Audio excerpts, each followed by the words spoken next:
Acompáñenos a tener una mirada cercana a los temas relevantes. A partir de este momento, hacemos Zoom. Estoy en comunicación con Gretel Ledo vía Skype. Ella es abogada, politóloga, socióloga. Las tres carreras fueron cursadas en la UBA. Es egresada del Carlos Pellegrini. También es magíster en Relaciones Internacionales de la Università di Bologna. Analista política internacional, consultada por medios del exterior y del país. También últimamente es candidata a diputada nacional por la Ciudad Autónoma de Buenos Aires en CEJUS, Cristianos en el Justicialismo, Partido, Principios y Valores, para estas próximas elecciones. Bienvenida a Zoom, una mirada cercana a Gretel Ledo. Bueno, muchas gracias, David, por la cordial invitación. Gretel, hemos querido hablar algo que mencionamos la anterior vez, que es algo que se viene hablando del reseteo, pero también se viene hablando de algo que es sumamente común, la frase de la Agenda 2030. Y hay muchos que dicen la Agenda 2030, la Agenda 2030, pero me gustaría, por eso nos comunicamos contigo, te llamamos para esta entrevista, para que podamos, si se quiere, analizar punto por punto acerca de esta famosa Agenda 2030. Vamos a comenzar, antes de empezar punto por punto, que nos resumas el porqué de esta Agenda 2030. Bueno, indudablemente hay una filosofía y un relato enmarcado, si se quiere, un modus operandi que se gesta en torno a la cosmovisión de digamos, un rendimiento escaso de lo que se esperaba del capitalismo. El capitalismo en todas sus facetas se ha expresado con desigualdad, se ha expresado con pobreza, con exclusión social. A partir de ahí nace esta Agenda 2030 como una especie de propuesta en el marco de Naciones Unidas, como una especie de plano, de hoja de ruta para llevar a cabo acciones puntuales en favor de literalmente personas, planeta y prosperidad. Son las tres líneas, las tres PP, personas, planeta y prosperidad, para fortalecer también la paz universal y acceso a la justicia, ¿no? A partir de allí empieza a gestarse este gran ordenamiento, porque podemos hablar de un ordenamiento que en principio pareciera no, digamos, plausible de ser obligatorio para el marco jurídico de cada uno de los Estados-nación. De hecho, tienen que adoptarlo en cada uno de los parlamentos a través de la materialización de programas y proyectos de gobierno. Entonces, esta agenda, si bien no es un marco positivo o coactivo, no tiene un marco que tiene que ver con la obligatoriedad, ¿sí? En realidad, bajo el lema de estar acordado en un concierto de naciones en el año 2015, bueno, adoptada con más de 2 años de propulsión de debates, idas y vueltas, donde se llevaron a cabo consultas públicas, interacción entre el sector público y privado, negociaciones entre países.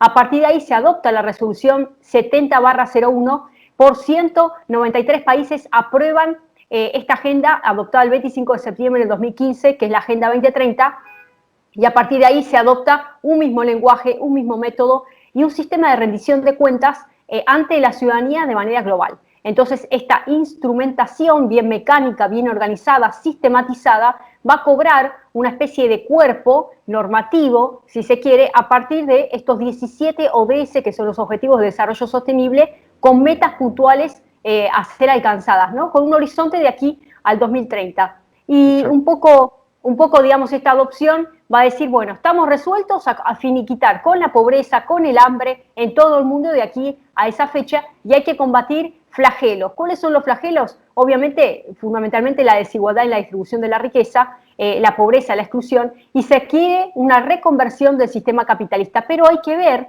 cuál es el costo que se está pagando detrás de esta agenda. Y un poco, David, hoy vamos a indagar el relato detrás del relato, ¿no? Exactamente, para eso está esta entrevista, tratar de poder ver el detrás de todo esto. Vamos a ir por el punto número 1, fin de la pobreza a nivel global. ¿Qué podemos decir? Y tratemos de decirlo lo más resumido posible, porque son 17 puntos. Bueno, a ver, literalmente de parte de justamente de Naciones Unidas se enmarca el año 2030 como un horizonte para poder erradicar la pobreza extrema de todas las personas. Actualmente se está midiendo una medida de ingreso por persona inferior a 1,25 dólares americanos al día. Entonces lo que se quiere es reducir justamente, mitigar ese nivel de desproporcionalidad, no solamente en niños, sino también en hombres y mujeres de todas las edades que viven en esa situación.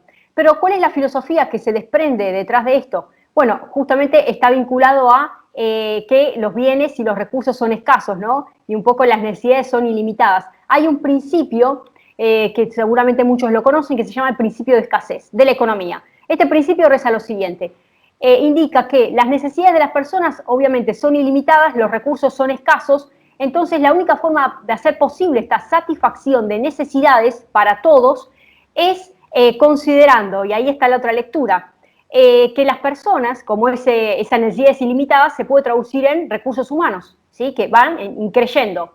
Y por otro lado, los recursos naturales son recursos fijos, ¿sí? Son recursos escasos. Entonces hay una situación decreciente de parte de la satisfacción de esa necesidad que tiene el recurso humano sobre el recurso natural. ¿Qué se sigue y qué va de suyo? La solución: reducir el componente humano, literalmente. Entonces, cuando hablamos de este programa sistemático que apunta hacia la reducción de la población para que las necesidades se tornen en satisfechas para aquellos que hoy por hoy no se puede llegar a pensar en un planeta de 7.000 millones de personas con 179 naciones. Ya llega un momento, van a decir bajo esta filosofía, que el planeta nos queda chicos, entonces hay personas que sobran. Y esto que estamos hablando es nada más y nada menos que la catástrofe malthusiana. La trampa malthusiana, como lo llaman algunos economistas, trampa poblacional, control humano, está vinculado justamente a esta famosa crisis que da cuenta de un crecimiento geométrico, una progresión geométrica en cuanto al componente de crecimiento poblacional, y por otro lado una progresión aritmética de parte de los recursos naturales. A partir de ahí va de suyo la selección natural. Entonces Darwin se va a valer de este mecanismo malthusiano también para desarrollar la teoría del evolucionismo. Fíjense cómo el contexto económico de esta agenda, trazado bajo el horizonte malthusiano, tiene una filosofía que obviamente después a posteriori la va a utilizar el propio Darwin. O sea, hay una selectividad. Esa selectividad tiene que ver con quiénes van a seguir en pie. Para poder llegar a ese pie de igualdad hay algo que sobra, y lo que sobra hoy justamente es el recurso humano.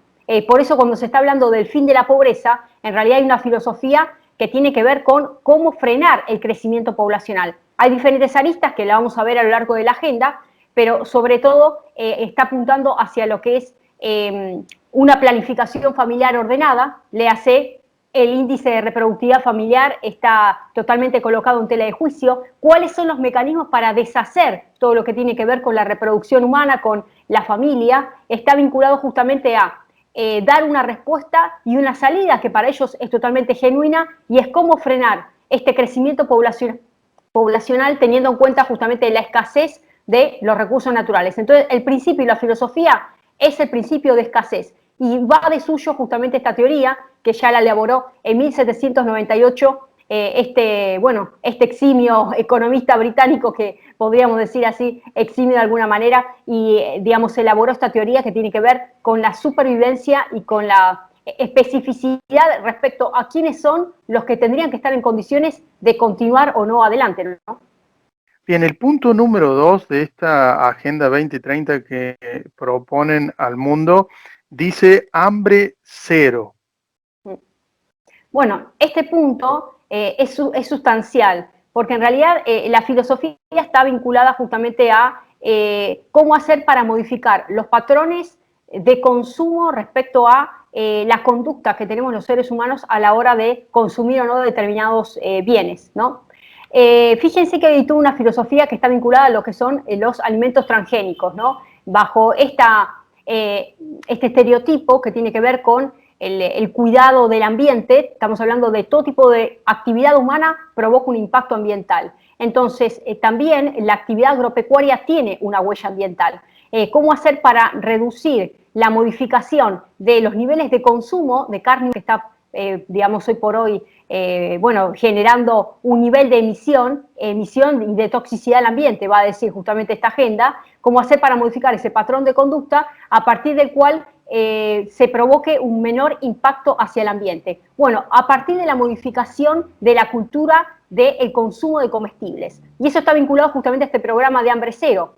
Entonces, la carne va a ser un poco el objeto para tornar esta modificación de patrón de consumo. La carne va a proceder de laboratorio, a partir de células musculares de vacas, se va a proveer justamente esta filosofía de no al sacrificio de animales, no es necesario justamente el consumo de carne vacuna, sino que se produce todo en laboratorio. Y ahí quería darles un dato de color, que esto ya viene trabajándose hace tiempo. En el año 2013, bueno, se da a conocer mundialmente la primer hamburguesa con un costo muy alto en Países Bajos. Es una hamburguesa muy especial que pareciera una especie de carne picada normal, pero en realidad es una carne sintética con sabor seco, que le faltaba grasa. Empezaron a introducir cultivo de células adiposas para llegar a un resultado de un componente que incluía justamente este componente que tiene que ver con cómo sacar tejido justamente de vacuno, y a partir de ahí generar esta propensión a la multiplicación de células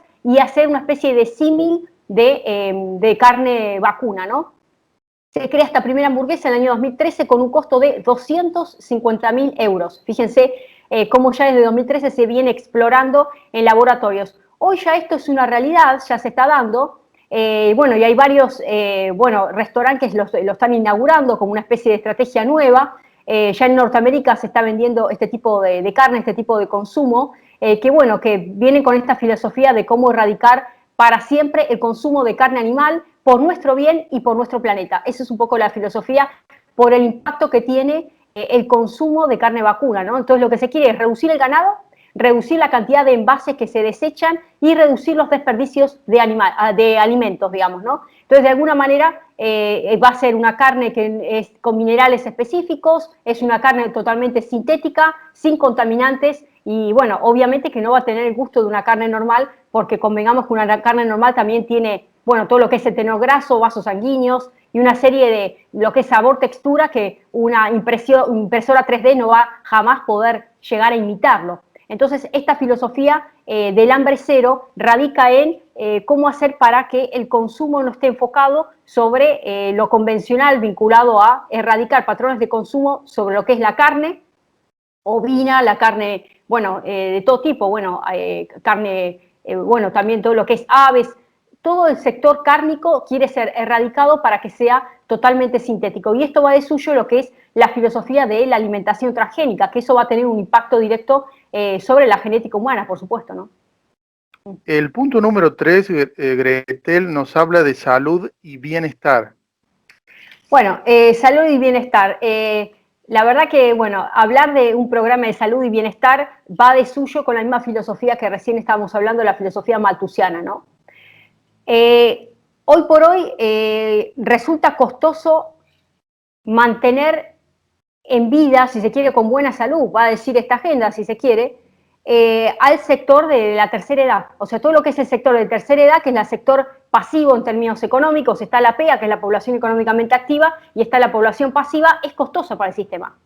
Hoy para el sistema previsional es costoso mantener en buen, digamos, estatus de vida, que es lo que le corresponde a cada una de las personas que llegó a la tercera edad, estos estándares costosos que implica, y esta carga para el sistema previsional, va de alguna manera a mitigarse a partir de cómo hacer para que este sector poblacional deje de ser un peso para la economía. Esto es muy duro lo que estamos hablando, pero es preferible decirlo de frente y no ser corto con las palabras. Por eso está toda esta gran campaña sobre cómo paliar esta gran emergencia sanitaria a nivel global, donde todavía no se han hecho las pruebas suficientes como para poder saber con qué componente están fabricadas, cuáles son los perjuicios, cuáles son los riesgos colaterales que trae esta gran campaña que se está haciendo para mitigar esta emergencia sanitaria, donde ya se invade literalmente el cuerpo humano, ya dejó de ser, digamos, algo que tiene vinculación al fuero íntimo, la libertad individual, sino que el cuerpo humano pasó a ser un dispositivo social. Entonces, cuando el cuerpo humano pasa a ser cosificado, atrapado, separado y extrañado de la persona de su conciencia en sí, como sujeto individual para poder responder por sus propios actos y decir si aplico o no esta salida a nivel medicina, ¿no? A nivel laboratorios y con todo el negocio que hay detrás de las farmacéuticas, para poder mitigar este programa que según los gobiernos de turno se está hablando de digamos, una emergencia a nivel global. La única salida nos han llevado a digamos, a una encerrona, si se quiere, una especie de laberinto donde no hay otra salida que no sea este programa de medicinas que está totalmente vinculado y alineado con la OMS. Entonces, cuando se habla de salud y bienestar, en realidad la filosofía es cómo hacer para achicar los costos que hoy está provocando digamos, todo lo que es la tercera edad. Entonces, lo mejor es estas grandes campañas que se están haciendo de manera no voluntaria, sino compulsiva y forzada. Porque cuando se está hablando de un pasaporte sanitario, ¿sí? Donde a partir de ahí se puede entrar o salir del país, trasladarse y en la inmediatez poder realizar, bueno, desde registros, renovaciones de registros personales, inscribirse en colegios, porque esto va increyendo, matrículas, aplicar a trabajo. Fíjense el sinnúmero de cuestiones que abarcan todas las aristas de la vida cotidiana y están vinculados a este pasaporte sanitario. Entonces, sin duda, la filosofía de salud y bienestar va de suyo que hay que achicar los niveles de población y los primeros que están bajo la lupa es digamos, las personas de la tercera edad, ¿no? Y así, obviamente, en ese mismo sector y en ese nicho están en los sectores más marginados, los pobres, los que no, hoy por hoy no cuentan ni con derecho a voz ni derecho a voto, y son una carga social para los gobiernos. Entonces, literalmente, cuando se está hablando de salud y bienestar, se está midiendo todo esto bajo el modus operandi de este programa maltusiano macabro que tiene que ver con reducir los niveles de población a cualquier precio. Y se ha creado este programa digamos, de locura, de una especie de panoptismo, porque literalmente esto es un panóptico sanitario, ¿no? Estamos encerrados en un sistema y una filosofía que brega hacia la única salida. La única salida para ellos es los programas que determina el gobierno de turno. Ahora, estos programas no son independientes, no son soberanos, son programas que están bajo los lineamientos de la Agenda 2030. Y si no, miremos un poquito qué es lo que está hoy propendiendo el Ejecutivo. Bueno, puntualmente aquí hablamos desde Argentina, pero esto en general está sucediendo a lo largo de los anchos de los países donde se están lanzando programas que están totalmente alineados con cada uno de los ODS. Vale decir que las carteras puertas adentro de los ministerios tienen que replicar lo que establece cada uno de los diseños, ¿no? Acá justamente tengo uno de los tweets de parte del gobierno que ha publicado. Nos hemos reunido con el embajador británico Ken para dialogar sobre prioridades, para trabajar en una agenda común que permite impulsar proyectos. Fíjense, el propio gobierno hace, digamos, alarde de los mecanismos de cómo se van instrumentando para aplicar esta Agenda 2030. O sea, esto ya no es algo que se realiza puertas adentro, no es secreto, esto ya literalmente es público, con lo cual este ODS que estamos mencionando, que es el ODS número 3, tiene una filosofía totalmente perversa que es, en definitiva y en pocas palabras, reducción de la población. El punto número 4 habla acerca de algo muy genérico, porque es una sola palabra, pero no puntualiza nada. Seguramente nos vas a poder ampliar. Y el punto número 4 nos habla de educación. Sí. Bueno, el punto número 4 tiene que ver con la educación de calidad, garantizar una educación inclusiva, equitativa y de calidad, promover oportunidades de aprendizaje durante toda la vida para todos, ¿no? Ahora, cuando se está hablando de una educación inclusiva, ya lo dice la palabra, educación inclusiva, tiene que ver con los contenidos escolarizados en cada una de las currículas. Y esto estamos hablando ya ni siquiera a nivel, digamos, de niveles de la enseñanza media, sino que hablamos de primaria y niveles preescolares, o sea, y de jardín, ¿no? Porque justamente habla de oportunidades para todos, ¿no? Ahora, la noción de educación inclusiva, en realidad lo que deja entrever, está vinculado justamente a la filosofía de la enseñanza a partir de la ideología de género. O sea, cómo los contenidos de género están enraizados en cada uno de las currículas y de los esquemas a nivel escolar. Fíjense incluso la utilización del lenguaje, donde ahora ya es obligatorio la utilización de determinado lenguaje que incluya la perspectiva de género.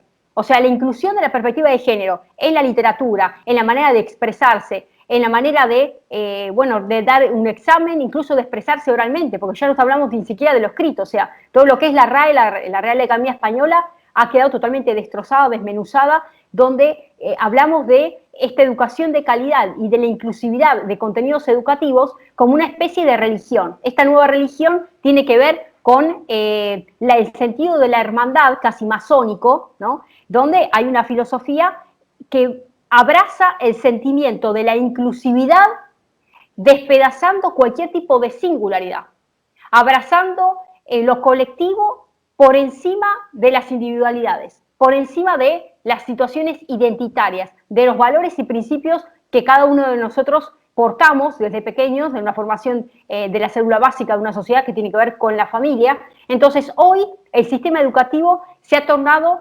en una especie de jaula de hierro, donde el niño ingresa al sistema escolar para formarse y choca literalmente con los valores que ha recibido en el seno de su familia, con lo cual hoy se ha tornado prácticamente peligroso llevar un chico al sistema público de enseñanza. Esto realmente es así porque es obligatorio este ODS que tiene que ver con una educación inclusiva. Y cuando hablamos de educación inclusiva, lejos de estar hablando de una educación de excelencia, lejos de estar hablando de calidades y de estándar, que hoy por hoy sabemos perfectamente que la Argentina viene rebotando cantidad de exámenes internacionales, PISA, empezando por los PISA, y todo lo que es exámenes, digamos, que tienen que ver con el rendimiento en matemática, en lenguas. Hemos quedado totalmente detrás de cualquier tipo de estándar a nivel región, en vez de estar hablando de ese tipo de rendimiento e inclusive del tipo de especialización constante que tendrían que estar realizando los docentes para capacitarse continuamente, no. Estamos hablando de una educación inclusiva. Cuando hay una filosofía y esa religión se llama perspectiva de género. Se tomó como una especie de religión, de hecho se la milita. Y volvemos también a los posteos del gobierno.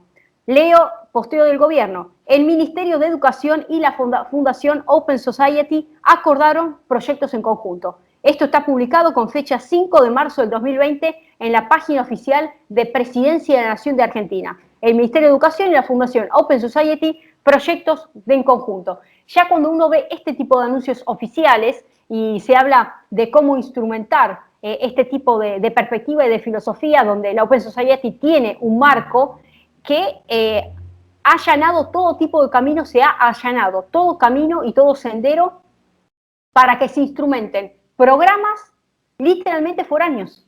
Eso es lo que está sucediendo, no solamente en Argentina, sino en Hispanoamérica en su conjunto, ¿no?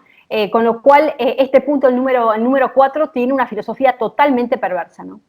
Y también toca un poco el punto número 5, donde será o es la igualdad de género, y también mencionan el empoderamiento de la mujer. Sí, bueno, volvemos también a los anuncios de Presidencia de la Nación de la República Argentina. 4 de septiembre del 2020, decreto 721. Este decreto reza lo siguiente: cupo trans, cupo de idoneidad, el cupo laboral travesti trans del sector público nacional. Esto es un decreto que salió este año, estamos hablando, bueno, fines del año pasado, septiembre del 2020, donde se establece la obligatoriedad de un cupo específico, estamos hablando del 1%, donde se le tiene que dar justamente lugar a las trayectorias de vida de personas travestis, transexuales, transgénero, y para nosotros es central transformar el patrón estructural de desigualdad que perpetúa la exclusión. Estas son las palabras a través de las cuales se fundamenta este decreto, el decreto que establece este cupo para garantizar un cupo mínimo en todo el sector público, ¿sí? El decreto 721 del año 2020, y donde ahí sí se está fomentando literalmente y se está militando el lobby LGTBI. O sea, cuando estamos hablando de igualdad de género, lejos de estar hablando de una cuestión de sexo vinculada a lo biológico, se está hablando de la construcción de lo que se implica el género, ¿no? Así que el punto 5 justamente habla justamente ahí de todo lo que es la tendencia, incluso del feminismo, el empoderamiento de la mujer, de parte de los gobiernos que quieren establecer este tipo de cupos, ¿no?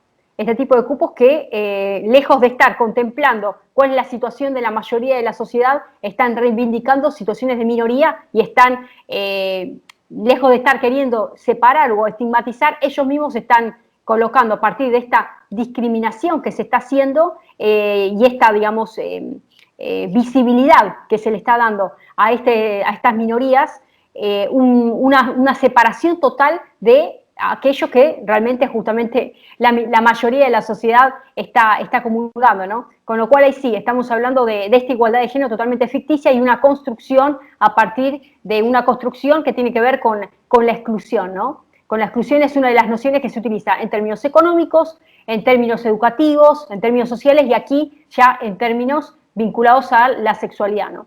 Vamos a unir el punto número 6 y el número 7. El número 6 dice agua limpia y saneamiento y el punto número 7 dice energía asequible y no contaminante.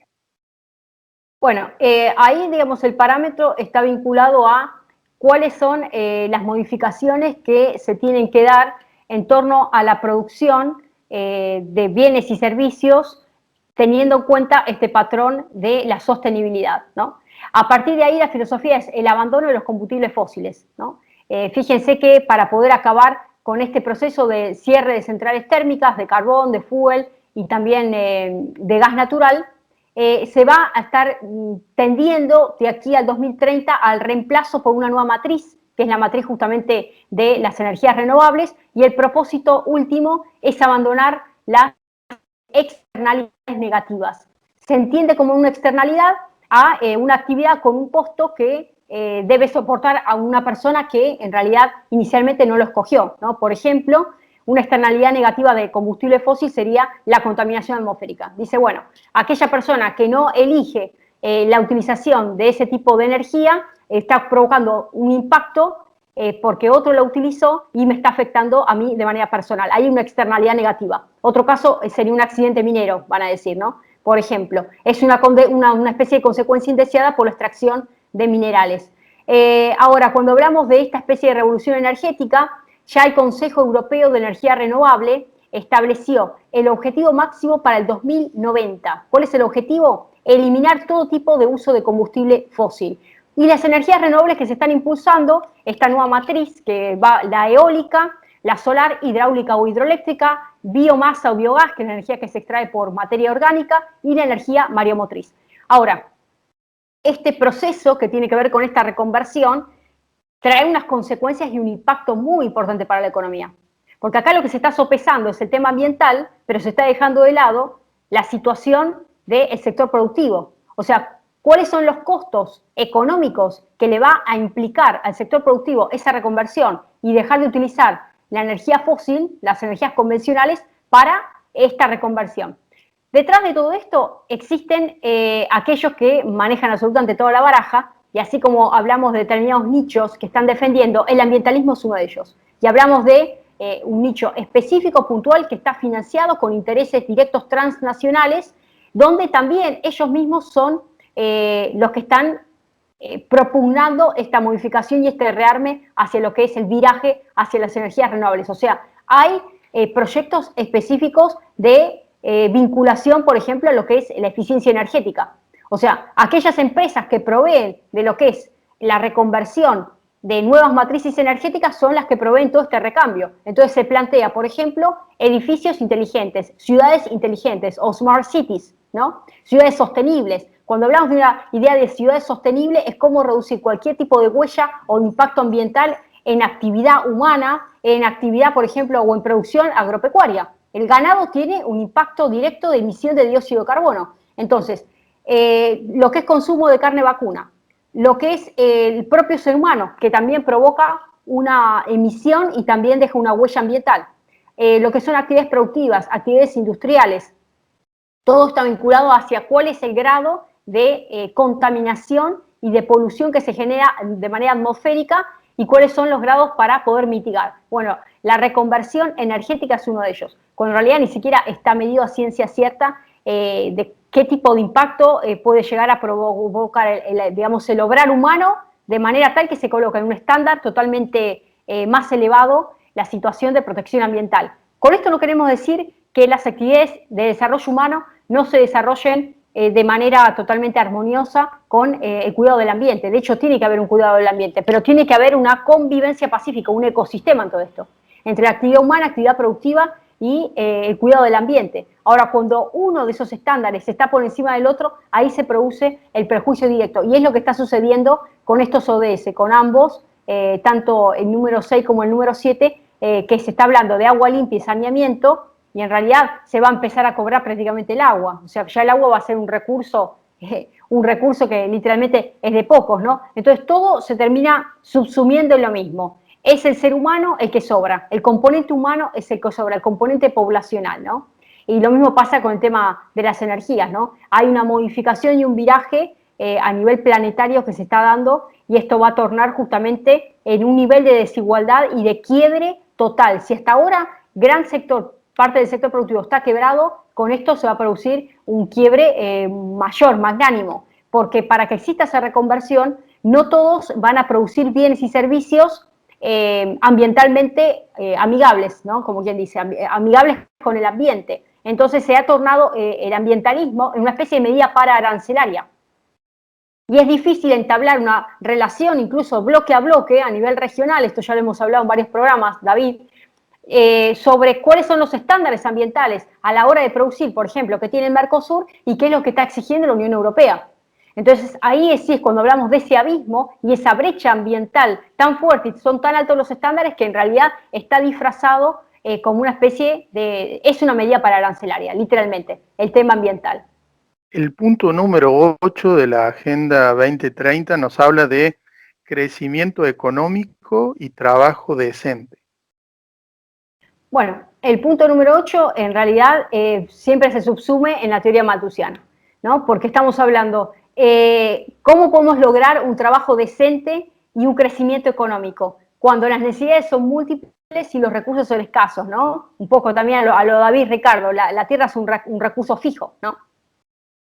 Entonces, a partir de ahí hay que lograr satisfacer todas las necesidades en un mundo totalmente desigual donde los recursos son escasos. La única manera justamente es disminuir el costo que está, la presión que se está ejerciendo sobre esos recursos naturales. Y para disminuir esa presión hay que disminuir la cantidad poblacional. Por eso justamente el famoso impulso del aborto, ¿no? El impulso justamente del suicidio asistido, de la eutanasia. Hay tantos mecanismos, bueno, la esterilización que se está dando a partir de esta medida que se está dando de manera compulsiva, que es uno de los ODS que recién hemos mencionado, vinculados a la salud, de cómo salir de esta emergencia planetaria, sanitaria, global. La medida que están impulsando los gobiernos de turno están vinculados a un mecanismo que pareciera en inmediatez que va a ser una puerta de salida, cuando en realidad se compromete no solamente el desarrollo psíquico, físico, sino el desarrollo reproductivo de esa persona. Entonces la esterilización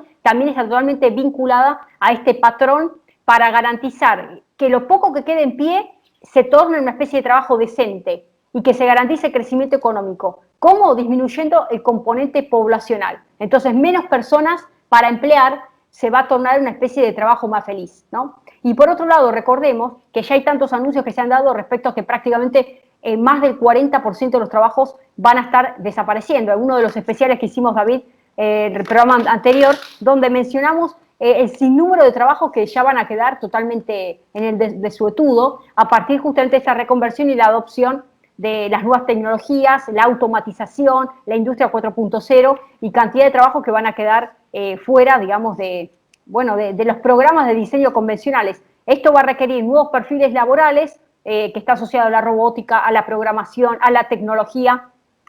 Y el informe dice que en los próximos 25 años el 47% de los trabajos va a desaparecer. Entonces, si estamos hablando de trabajo decente, ¿de qué tipo de trabajo se está hablando? Se está requiriendo y se está impulsando una reconversión laboral.